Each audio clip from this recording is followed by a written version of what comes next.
Hi Pisces, this is Pisces Hub. Welcome to my channel. So for today's video, gagawa tayo ng weekly reading for Pisces for the month of September from September 25 to September 30, 2023. Okay, gamit ang ating tarot cards. Alamin natin kung ano yung gabay, mensahe ng tarot cards for Pisces this week. Okay?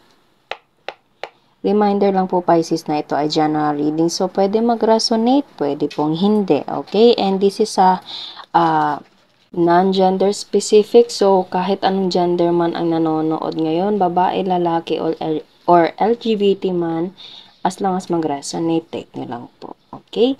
And ang mga energies na lalabas dito, pwedeng sa'yo or pwedeng sa taong binibili mo. As long as mag-resonate, take nyo lang po. Pag hindi, wag pong ipilit.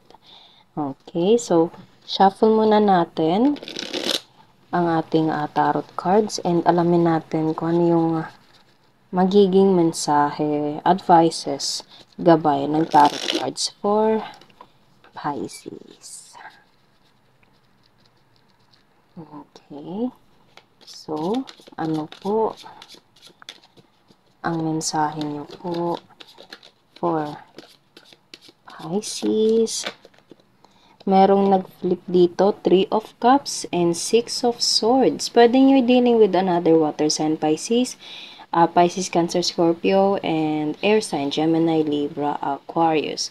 So, sa nararamdaman ko,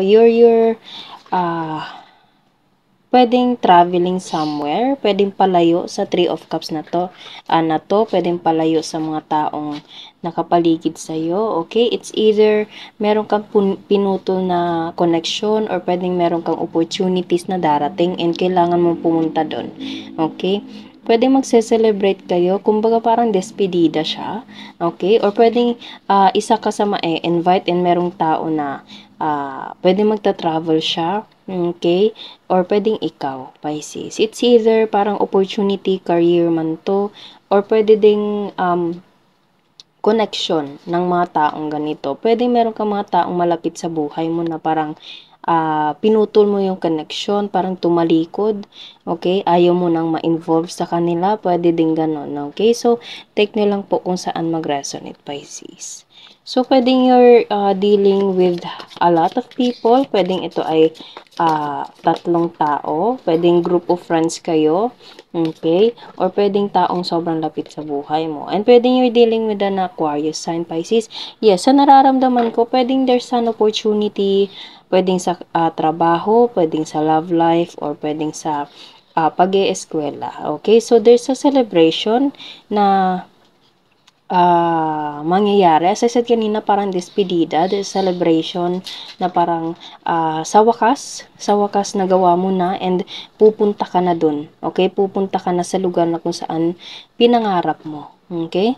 Or pwede din Pisces na you're dealing with someone na ganito. Okay? And isa ka sa magsa-celebrate for this person's achievement. Okay? Pero kung hindi naman to about sa career, love, or something na pupuntahan ng isang tao, pwedeng meron kang taong malapit sa buhay mo, pero tumalikod ka doon, ayaw mo munang ma-involve, or parang,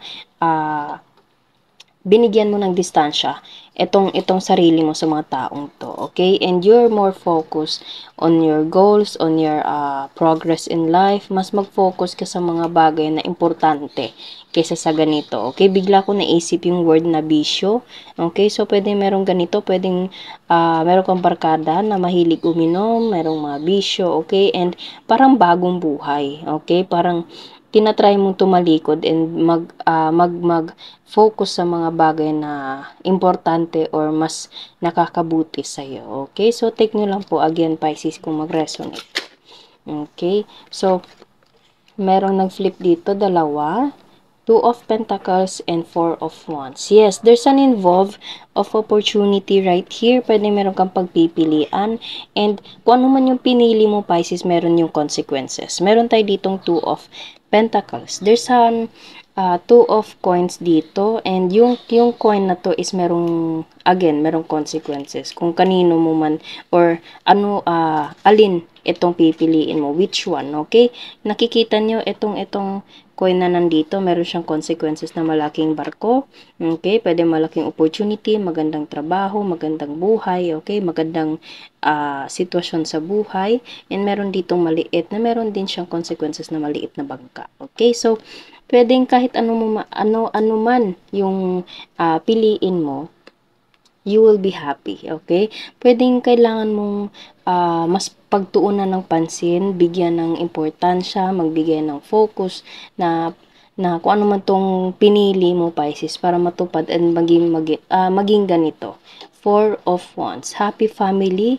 Pwede merong involved na kasal. Kasi nakikita niya meron dalawang tao dito and meron silang hawak na bouquet. Okay? And para siyang altar. So, pwedeng yes, pwedeng merong bigla ko naisip yung parang commitment, and then pupunta ka sa lugar na kung saan merong ganito and dun ka ikakasal. Okay, sobrang ganda, and this is where you want to go. This is where you feel na dun ka belong. Okay, Pisces, sa nararamdaman ko, pwedeng ito ay ibang bansa, pwedeng dun ka ikakasal, dun ka makakahanap ng magandang maayos na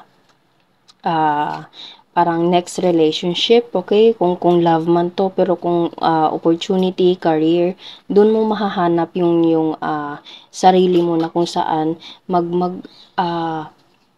magsha-shine, okay?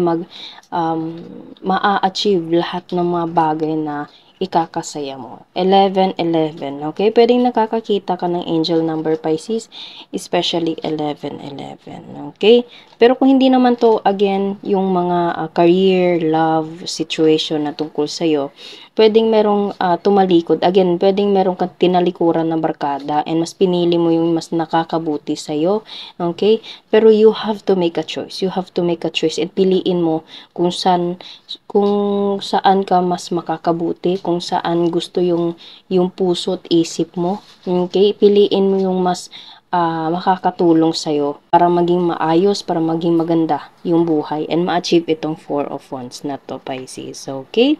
So, yun lang po ang ating reading. Take nyo lang po kung saan mag-resonate. Pwedeng mag-resonate ito sa sitwasyon na dinidil mo. Okay? Especially this September 25 to September 30, 2023. Okay? So, yun lang po, Pisces, ang ating reading. Naway nagustuhan nyo po. Huwag nyo po sanang kalimutan na mag-like at mag-subscribe po sa ating channel. And click the bell button, Pisces, para ma-notify po kayo sa next videos natin. Okay? Thank you, Pisces, and God bless.